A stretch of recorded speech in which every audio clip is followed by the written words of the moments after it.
तो बच्चे लोग चलो आगे बढ़ते हैं। तो ये +5 +6 +7 +8 ये इनको कहलाते हैं ग्रुप ऑक्सीडेशन स्टेट। अभी जैसे ये तुम्हारा मैं कुछ कंपाउंड्स का नाम लिख रहा हूँ अभी, जो जिसमें हम लोग ये सब ऑक्सीडेशन स्टेट देख पाएंगे। जैसे एक कंपाउंड है यहाँ पे होता है IF7 आयोडीन हेप्टाफ्लोराइड। तो यहाँ पे आयोडीन का ऑक्सीडेशन स्टेट +7 है और फ्लोरीन का ऑक्सीडेशन स्टेट -1 है IF7 में। तो ये +7 जो होता है ये इलास्ट्रेट हो गया है। अभी ये यहाँ पे +6 होता है, जैसा मैं कंपाउंड लिख रहा हूँ, जैसे ये सल्फर हेक्साफ्लोराइड। सल्फर हेक्साफ्लोराइड, तो यहाँ पे सल्फर का ऑक्सीडेशन स्टेट +6 है और फ्लोरीन का ऑक्सीडेशन स्टेट -1 है। अभी यहाँ पे जैसे इस ग्रुप का मैक्सिमम ऑक्सीडेशन स्टेट +5 होता है। तो यहाँ पे एक कंपाउंड है जो सबको पता होना चाहिए, PCl5 फॉस्फोरस पेंटाक्लोराइड कंपाउंड होता है, जहाँ पे फॉस्फोरस का ऑक्सीडेशन स्टेट +5 है।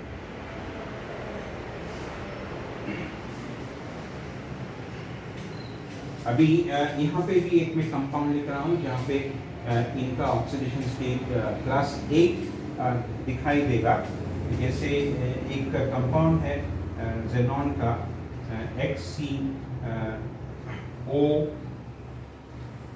Suppose HCOF6। HCOF6 एक कंपाउंड होता है। तो यहाँ पे ज़ेनॉन का ऑक्सीडेशन स्टेट ये +8 होगा। So let us now do another topic here, जो कि काफ़ी important है। तुम लोग ये क्लास 11 में भी पढ़ा होगा। तो ये जो मैं अभी जो बताना चाहता हूँ, that is called inert pair effect। inert pair effect। inert pair effect क्या होता है? जैसे तुमको पता होना चाहिए, जैसे हमने बताया यहाँ पे ऑक्सीडेशन स्टेट +5 है। तो +5 कब होगा या क्यों होगा? क्योंकि यहाँ पे देखो 5 इलेक्ट्रॉन का इन्वॉल्वमेंट होता है बॉन्ड फॉर्मेशन का टाइम में। ये 5 इलेक्ट्रॉन का इन्वॉल्वमेंट रहता है, तो इसका +5 होता है। यहाँ पे 6 इलेक्ट्रॉन का इन्वॉल्वमेंट रहता है बॉन्ड बनाने का टाइम में, तो इनका ऑक्सीडेशन स्टेट +6 होता है। अभी क्या होता है, कभी कभी क्या होता है कि ये जो NS इलेक्ट्रॉन जो है, ये जो NS इलेक्ट्रॉन जो है, यहाँ पे जो NS इलेक्ट्रॉन जो है, यहाँ पे जो NS इलेक्ट्रॉन जो है, ये आउटरमोस्ट शेल में है, लेकिन ये बॉन्ड फॉर्मेशन के टाइम में इन्वॉल्व नहीं होता है। बॉन्ड फॉर्मेशन के टाइम में इन्वॉल्व नहीं होता है। तो अगर इस ग्रुप में जिसका आउटरमोस्ट कॉन्फ़िगरेशन NH2 NP3 है, तो अगर ये NH2 इलेक्ट्रॉन इन्वॉल्व नहीं होगा तो क्या हो सकता है? सिर्फ ये 3 p इलेक्ट्रॉन का इन्वॉल्वमेंट होगा बॉन्ड बनाने का टाइम में। तो अगर सिर्फ ये 3 इलेक्ट्रॉन का इन्वॉल्वमेंट होगा तो इनका एक ऑक्सीडेशन स्टेट +5 तो होता ही है इन ग्रुप का, और एक इंपॉर्टेंट ऑक्सीडेशन स्टेट जो होगा वो हो जाएगा +3।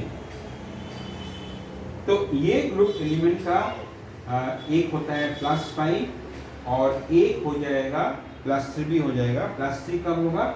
जब ये NS इलेक्ट्रॉन अगर टेक पार्ट नहीं करेगा तो अभी ये सवाल उठता है कि NS इलेक्ट्रॉन टेक पार्ट क्यों नहीं करेगा, NS इलेक्ट्रॉन टेक पार्ट क्यों नहीं करेगा। अभी तुमको पता है कि ये जो s ऑर्बिटल स्फेरिकल होता है, s ऑर्बिटल स्फेरिकल होता है और p ऑर्बिटल क्या होता है, डम्बल होता है।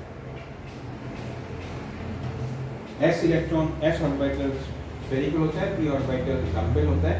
तो s ऑर्बिटल का s इलेक्ट्रॉन जो है, इसमें जो इलेक्ट्रॉन है ये न्यूक्लियस के करीब रहता है। Probability of finding s electron near the nucleus is more than p electron. p electron देखो ये न्यूक्लियस के दूर में रहता है, रह सकता है, लेकिन s इलेक्ट्रॉन ये देखो न्यूक्लियस के करीब रहता है। तो करीब रहने के कारण ये s electron it is strongly held. It is strongly held, or it will be strongly held by the nucleus. S electron will be strongly held by the nucleus than p electron. And we also use a term here that S electrons are more penetrating. S electrons are more penetrating. In fact, out of different types of electron, s electrons are most penetrating. तो ये penetrative होने का कारण, ये s electrons nucleus के करीब होने का कारण, ये बॉन्ड फॉर्मेशन में ये ns इलेक्ट्रॉन पार्टिसिपेट नहीं करता है और ये इनर्ट रह जाता है, और इसी को बोलता है inert pair effect. This is called inert pair effect. अभी ये इनर्ट पेयर इफेक्ट जो है, जैसे इसका ग्रुप ऑक्सीडेशन स्टेट है +5, इनर्ट पेयर इफेक्ट के कारण इनका ऑक्सीडेशन स्टेट होगा +3। तो ये इनर्ट पेयर इफेक्ट ये the tendency to show inert pair effect increases down the group, it increases down the group. तो बिस्मथ में जैसे ये इनर्ट पेयर इफेक्ट सबसे ज्यादा दिखाई देगा बिस्मथ में, तो the tendency to show inert pair effect it increases down the group.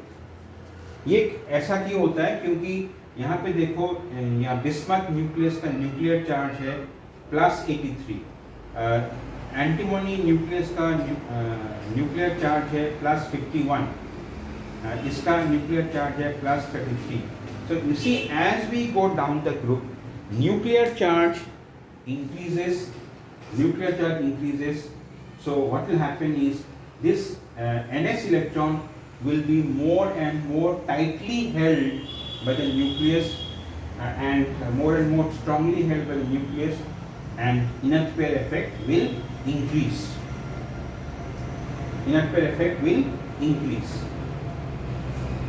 तो as a consequence of inert pair effect क्या हो सकता है, जैसे फॉस्फोरस का एक कंपाउंड होता है PCl5, लेकिन बिस्मथ का ऐसा कंपाउंड नहीं होगा या होने से भी ये काफी अनस्टेबल होगा, BiCl5 नहीं बनेगा। क्या बनेगा, BiCl3 बिस्मथ का ये बनेगा, जहां पे बिस्मथ का ऑक्सीडेशन स्टेट है +5, सॉरी बिस्मथ का ऑक्सीडेशन स्टेट है +3।